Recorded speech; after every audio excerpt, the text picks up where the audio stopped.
Приветствую всех на телеканале Якутия-24. Это программа «Мы вам покажем». Сегодня мы находимся в Доме дружбы народов города Якутска. Рядом со мной Капиталина Яковлева, кандидат исторических наук, доцент исторического факультета СВФУ. А перед нами замечательное старинное украшение, которое называется начельник. Да? Вот что из себя представляет начельник, да? С какой целью его сегодня воссоздают. Кстати, воссоздает ее известный мастер-ювелир, да, республики Петр Алексеев. Да, Капиталина, здравствуйте. Здравствуйте.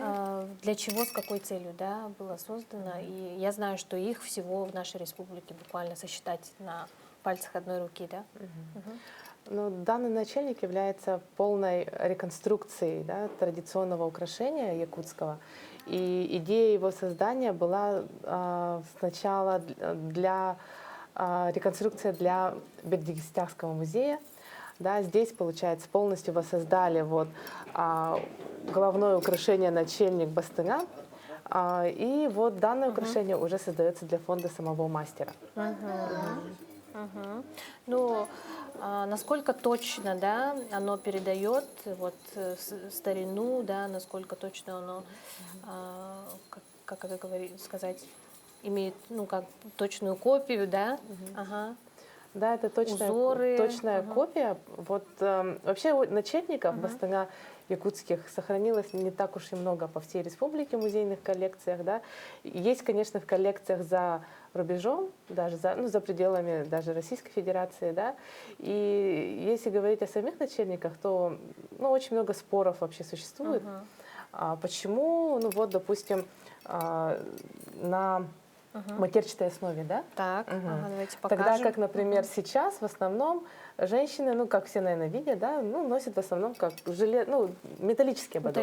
Он или серебряный, да, это или, вот на голову, да? Да, мельхиоровые бывают, да. А на самом деле, вот в традиционном варианте, конечно, ободок не был никогда металлическим, да. Металлические ободки, они появились вот даже, можно сказать, в середине 20 века, да, это вот веяние эпохи, советской эпохи даже, да? Ну, сравнительно недавно, да? Сравнительно недавно. А вот традиционные начельники, они действительно или на кожаной, или на матерчатой основе, да, сделанные. И вот если говорить о самом начельнике, то до сих пор у исследователей нет ответа, значит, когда его носили. Да? Вот часто у нас тоже спрашивают, может ли женщина в возрасте надевать бастына. Да? Вот. И если вот об этом говорить, то ответа конкретного нет. Например, тот же Георгий, известный исследователь, да, он писал, что да, это украшение девичье. Его носят в основном девушки вот на выданье, получается. Да.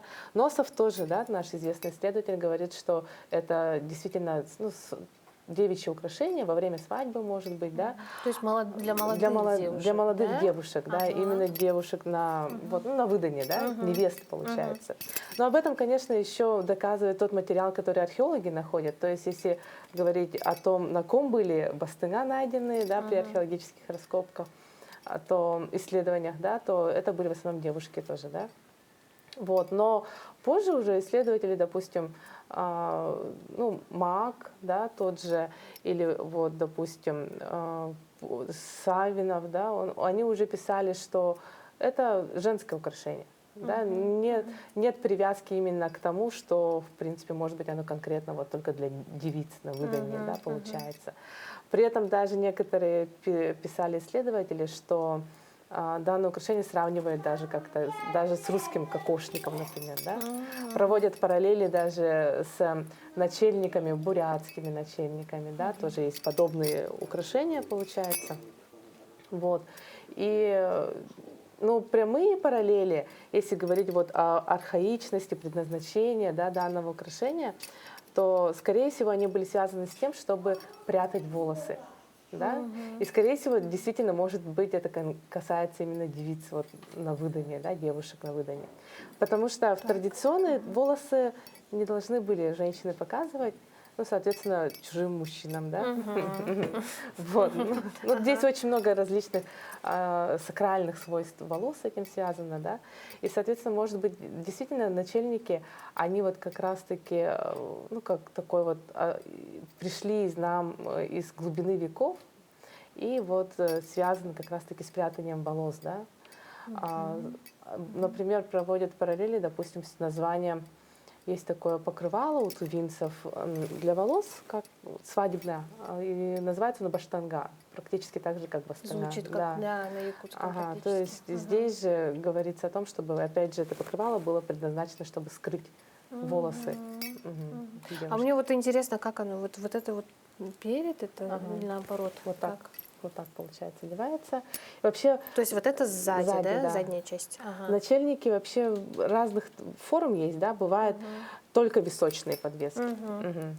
Бывают, значит, височно-нагрудные, только, получается, вот здесь спускается, вот, ну, как бы, да, получается, височно-нагрудный.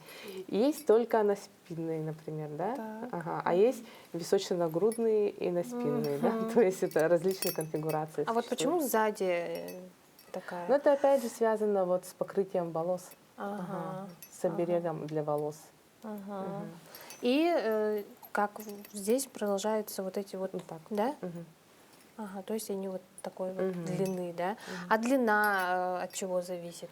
Ну, длина, конечно, зависела, это Какая-то уже... определенная тоже, Ну, наверное. украшения, конечно, они, знаете, показывают не только, конечно, вот эстетические, да, какие-то потребности человека, но плюс ко всему в свое время украшения указывали на социально-экономический статус владельца, да, то есть чем больше, чем богаче у тебя украшения, тем богаче и лучше у тебя род твоего или отца, или мужа, да, после замужества. Ну, то есть длина зависит от того, кто сколько себе мог, ну, позволить, соответственно, да. То есть чем длиннее, тем выше статус, Мгм, да? выше статус, Можно конечно, было и да. так сказать. А у вас, я вижу, вот на груди интересно, да? Крест висит. Вот какая история у этого креста? Ага. Нагрудные кресты в якутских традиционных украшениях, они появляются, ну, ко второй половине XIX века, да. И вроде бы, если так посмотреть, то это полностью наперстный крест, ну, как священников, да, ну, тех, кто занимал высокие посты в религиозных вот, да, организации, получается. Но он очень легко входит в комплект традиционных якутских украшений, ну, благодаря своей простоты форм, наверное, да, легкости. Носили вот как я вот сейчас, например, надела, да, вместе с Илинкой Бихер. Поверх, да, Ага. прямо? Ага. Или же можно было носить отдельно. Отдельно он очень легко выглядит, да, получается, можно не обязательно там, допустим, на какие-то большие праздники, да, можно и так надеть, да, и получается, что этот крест, он полностью, смотрите, на такой же цепи, да, вот традиционная цепь называют якутская традиционная, да, на которой делаются вот илинка бихер, тоже так же крепятся они, да. И бывает также на крестах еще подвесочки, да, различного рода, вот, допустим, щипчики, там, допустим, да, эти ухочистки, да, бывают подвески. И вот считается, что нагрудный крест, он является таким символом того, как якуты приобщились к новой культуре, да, к новой вере. Даже считают, что это символ вот такого народного христианства. То есть как ну, якуты вот с таким с творческим подходом подошли к новой культуре, которая вот повеяла вот с новой цивилизацией, получается. Да?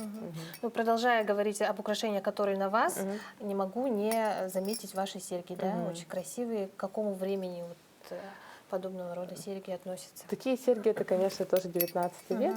Если говорить о совсем архаичных формах, да, то это серьги в виде знака вопроса. Но здесь вот остаются у данных серег, например, да, если посмотреть вот так сбоку, то здесь видно, что знак вопроса вот остается, да, получается. Просто усложняется форма, и вот прибавляется, как бы получается, различного рода подвески. Такие подвески были, тоже несколько вариаций есть, да, харыя, сель, там ханха, тарха, допустим, да, вот. И данные серьги, они вот, да, большое распространение в XIX веке получают, и в музеях, во многих музеях хранятся, да, в фондах музеев. А потом уже сейчас больше популярно вот в виде лиры, да, серьги. Если мы говорим о традиционных якутских серьгах, то в основном, ну, вот серьги в виде лиры получается. А вообще, вот, да, мы заговорили о серьгах. Интересно, вот каждый же завиток, вот висюлечка, да, если можно так сказать, они же имеют какой-то смысл, да. Вот, ну ладно, сейчас вот как бы в современном мире, да, это уже как-то можно сказать, что не сохраняется, да, история, просто ближе к эстетике, да, создаются украшения, да, для красоты. Но раньше ведь они имели вот каждое ответвление, каждое вот, как это называется? Узоры. Вот, которые вот прям вот снизу висят, вот как. Они же все имели какой-то смысл, сколько детей, там, многодетная мать, или это не так? Так, ну вот насчет многодетных матерей, да, украшения, вот как раз-таки серьги в виде лиры, которые в форме женщины получается, да. А сейчас у нас это, ну, относится к тому, что говорят, что вот сколько у вас подвесок, значит, сколько у вас там детей, Да, да, да. будущих внуков, нерожденных детей и так далее. Но это мифотворчество, которое появляется тоже в 20 веке, кстати, да. Но, конечно, эти украшения в виде лиры, они напрямую связаны ну, с культом, допустим, Айгыт, да, вот лира, вот, ну, всегда, да, это было. Но вот насчет подвесок, это, конечно, уже ну, нововведение. Тоже касается, например, что, допустим, украшения, серьги там со стерхами, да, нельзя носить, чтобы один был стерх, а то навсегда останешься Вот. там Да, одной, да, да. например, Да. да. Ну вот, но это есть, это живая культура народа, она всегда есть, всегда будет, да, и каждая эпоха что-то появляется новое. А на самом деле, конечно, любое ювелирное украшение, как носило, так и носит свою какую-то сакральную значимость, да, потому что ювелир, особенно если это авторская работа, если он создает ее конкретно для какой-то отдельной женщины, девушки, да, он понимает, что вот каждая деталь, она носит такой характер оберега, получается, да. И если мы, например, любое якутское украшение вот возьмем, да, даже сзади посмотрим, все, даже вот, допустим, та сторона, которая не видна, да, она все равно будет сделана с большой любовью, потому что любое украшение, тем более серебряное, оно в любом случае носит такое сакральное значение, да. И я думаю, как женщины, которые носили и в 18 и 19 веке, и сейчас, да, они все равно понимают, что ты надеваешь украшение, значит, ты полностью, как бы, получается, от злых, вот, с глаза, там, духов, от всего защищена. Защищен, да, да. Ну и продолжим говорить, да, об этом украшении. Вот это колокольчики, да? Ага. Какое они значение несут?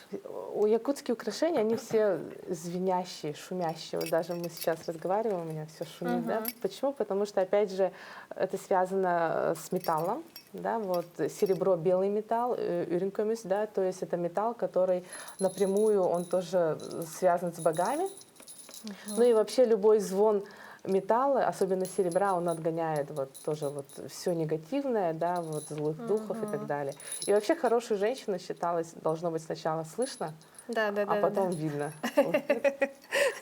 Я, кстати, знаю, еще есть такая, ну, может быть, из истории, да, из мифологии.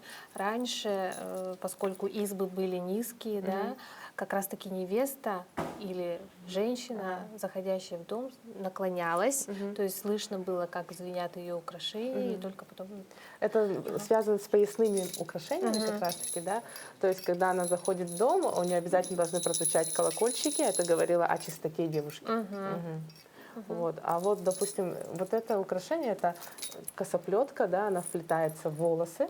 Ничего себе. В косу вплетается. Ух ты. Ага. И опять же она связана вот с сакральными вот, качествами волос, да, девушек.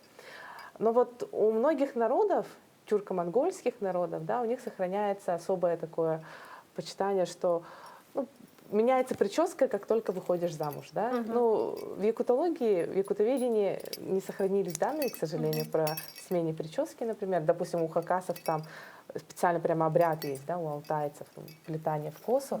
Но опять же, если мы проводим параллели, зачем нужны эти косоплетки, да? Ну, шум, опять же, да, отпугивание от злых духов и так далее. Но плюс ко всему коса становится гуще.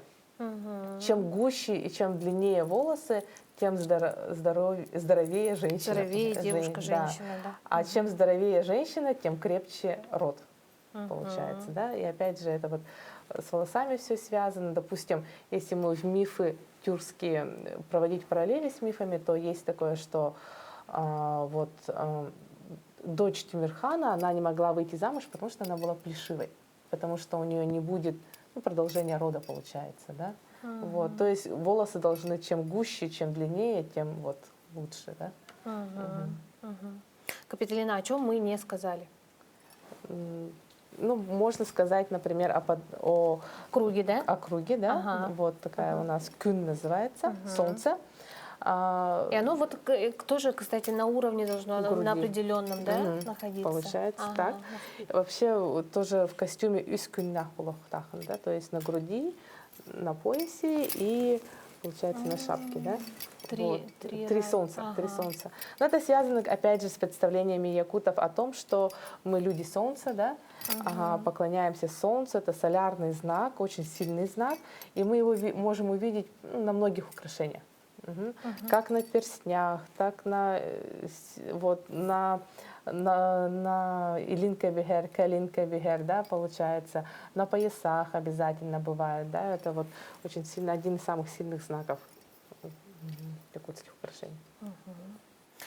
Поговорили мы про национальные якутские старинные украшения, а продолжим говорить уже о более современных и современных нарядах, да, о которых расскажет муза, мастера Петра Алексеева, который, собственно, и создает эти украшения.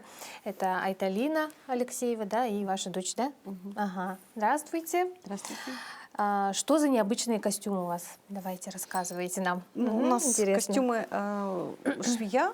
Наша очень творческий человек Айталина Федотова. Вот она придумала вот такой, сохраняя форму, якутскую форму буктахсон, но в таком современном исполнении из живописного жаккарда.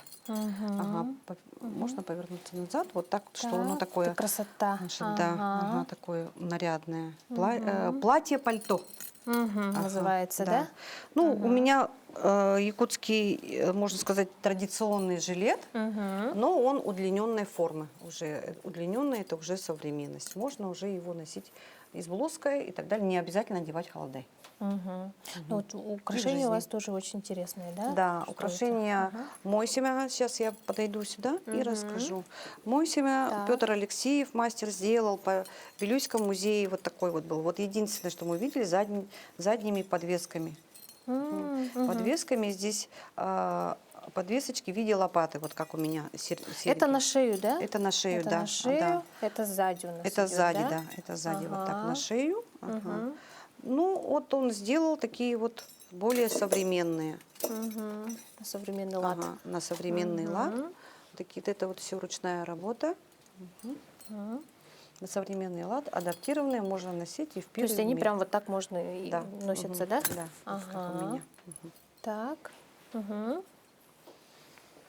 Ну, мы поговорили про Илинка Бигер, да, про то, что на голову, да, надевали. Видим здесь пояс замечательный, да? Что можно сказать о поясе? Пояс традиционный, одевается на пальто, только на пальто, с подвесками, с колокольчиками, сумочками. Здесь имеется все вот это вот игольница, календарь женский, сумочки, капаушка. Здесь вот символ, женский символ, это вот лисичка, мордочка лисы обязательно, потому что якутская женщина должна быть как лиса. Тихая, красивая, скромная, и все в дом, все в дом. Щипчики. И это вот тоже сумочка. Ну, я думаю, наши телезрители заинтересуются, да, где можно потрогать, посмотреть всю вот эту красоту, да, есть ли какая-то возможность у якутян? Да, вот 24 апреля мы приглашаем всех на этнокампус. Наш проект «Серебряный век якутских украшений» будет входить вот в этот фестиваль, где мы покажем уже полный набор вот этого, полный собранный, сделанный начальник, да, начальник, и также все наши украшения. Традиционные якутские украшения тоже. Там будут еще мужские ремни. Спасибо. Всех телезрителей приглашаем 24 апреля в этнокампус в Дом дружбы народов имени Кулаковского. в городе Якутске. Ну, все эти работы, они где-то вот выставлены, где можно с ними более подробно ознакомиться, увидеть, да, как Совместно сделать с якутянам. этнографами, нашими научными консультантами мы проводим такие проекты, которые в основном проводятся в музее в нашей республике, были на Дальнем Востоке, в Хабаровске, во Владивостоке. И мы рассказывали людям о том, какие бывают украшения. Этнограф рассказывает, на экране все показывает, зачем это, символы. И здесь мы такие выходим в этом. И что люди могут и потрогать, и приобщиться к нашей культуре, посмотреть, какие были наши вот мощные, можно сказать, мощные ювелирные украшения. Ну, в старину женщину всегда ценили, это богатство было. И женщину наряжали как можно больше. Вот, например, на мне брошка. Так. Брошка, эта брошка была пришивная на пальто. Пальто прямо по несколько штук сзади и вот спереди. А мастер немножко вот так сделал, как значок. Можно отцеплять, можно носить на Тоже сумочке. более усовершенствовать, да? Деток, чтобы мы могли носить и наслаждаться Что? красотой. Все? Так, ну да, вот Илинкабери. Можно посмотреть. Вот этот Илинкабери весит около 2 килограммов. Можно одеть вам. Давайте. Помоги, да? Сколько килограмм сказали? Около 2 килограммов. Ага. Ага. Килограмм 900. О, ничего себе. Он еще сзади, да? Ага. Отдельная гривна витая. Ага. И одевается вот так, голову наклоните, пожалуйста. Ага, вот так. Ух ты! Илинкабери одевали сзади. Ага. Ну, видимо, для фотографирования, когда мы вот видим на фотографиях, видимо, в старину женщин просили их перенести вперед. Ну, как вам вес? Ничего себе. Ну так, доспехи. Почти 2 килограмма, да, сказали? Да. Ничего себе. Ага, 2 И килограмма. бедные якутские женщины, девушки, все это несли на себе, да? Да, все богатство. Еще и же не просто вот на 2 минуты, как я, да, надеть и снять, да, а вот на целые празднества, да, сколько часов, да, все это носили. Это нужно иметь отменное здоровье. Да, и выдержку. и вот как выдержку. правильно говорится, красота терпение. требует жертв, да, на что только не шли якутские женщины, да, прекрасные наши. Что ж, я вас благодарю за такую интересную беседу, за такую познавательную. Благодарим Капитолину, да, что много нового мы сегодня узнали. Вам, конечно, успехов. И пусть как можно чаще, да, больше людей знакомиться с нашей национальной культурой, с национальными украшениями. Спасибо. Да, в каждой стране, в каждом уголке нашего земного шара. Спасибо большое. Спасибо. Это была программа «Мы вам покажем». Увидимся в следующих выпусках.